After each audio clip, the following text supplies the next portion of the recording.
আধুনিক যন্ত্রপাতি ব্যবহারের মাধ্যমে দুগ্ধজাত বিভিন্ন পণ্য তৈরি করে দেশব্যাপী বাজারজাত করছে সিরাজগঞ্জের শাহজাদপুরে ব্যক্তি উদ্যোগে গড়ে উঠেছে বিভিন্ন দুগ্ধজাত পণ্য উৎপাদনকারী প্রতিষ্ঠান। এতে ধীরে ধীরে সম্ভাবনাময় শিল্পে পরিণত হওয়ার পাশাপাশি কর্মসংস্থান হয়েছে অনেকেরই।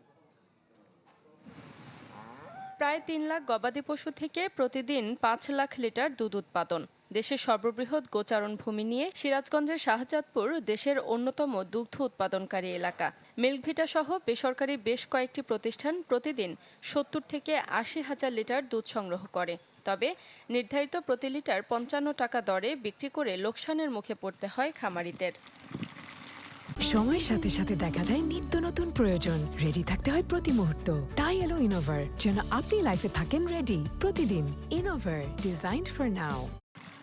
সেখান থেকে বেরিয়ে আসতে স্থানীয় উদ্যোক্তাদের হাতে গড়ে তোলা প্রায় অর্ধশত দুগ্ধজাত পণ্য উৎপাদনকারী প্রতিষ্ঠান খামারিদেরকে করছে সহায়তা। প্রতিষ্ঠানগুলো প্রান্তিক খামারিদের কাছ থেকে প্রতি লিটার দুধ ৬০ থেকে ৬৫ টাকা দরে সংগ্রহ করছে, যা থেকে তৈরি হচ্ছে মাঠা, লাবাং, ঘি, পনির, ছানাসহ বিভিন্ন দুগ্ধজাত পণ্য।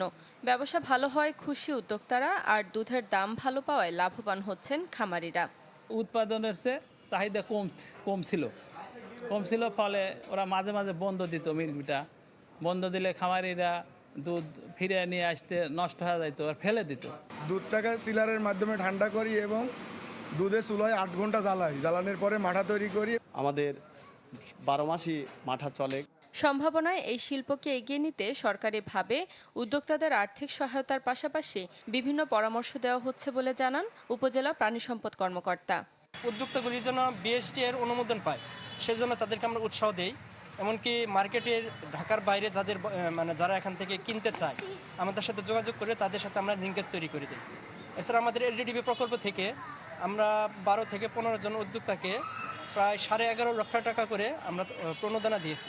প্রাণী সম্পদ অফিসের তথ্যমতে দুগ্ধজাত পণ্য উৎপাদনকারী প্রতিষ্ঠানগুলো থেকে প্রতিদিন প্রায় ২০,০০০ লিটার মাঠা তৈরি হচ্ছে, যার বাজার মূল্য প্রায় ২০ লাখ টাকা।